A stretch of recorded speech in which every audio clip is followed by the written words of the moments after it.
hari umugabo njya nkurikira naramukunze reka mvuga abantu babiri ndemera ko bavuga nta kibazo rwose ni ibingibi byose ni izi TikTok ntabwo ari uko mbakunda ariko kubera njyaho kubera kurikirana nisanga nyine baza nkamureba hari umugabo umwe witwa ngira ngo ni n'umusore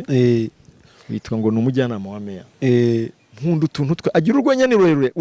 aravuga ubisanga urambukirwa umukurikire kuko urwenya nyarwo nyaruza asoza yavuze ku buryo nimba aranywe icyuma nimba aranywe urumogi noneho yiyumva yabaye dipisi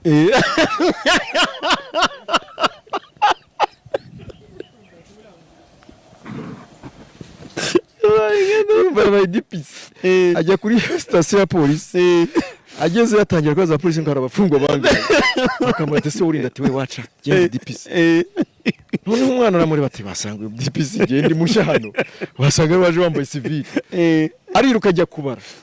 noneho nyuma dipisi nya dipisi araza agarutse ati no nyuma dipisi ntiyaje noneho ngo akayaga karamukubitana ngo namakuru ye niko yavugaga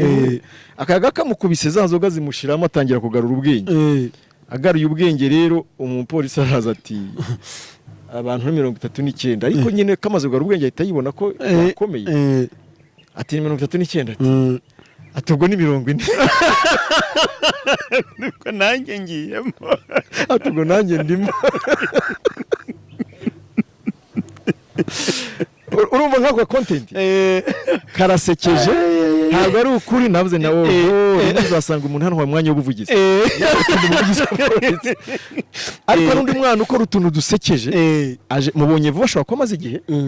ariko mubonye vuba kuko nzigireho na mwana witwa Mucunyi yigira inzanga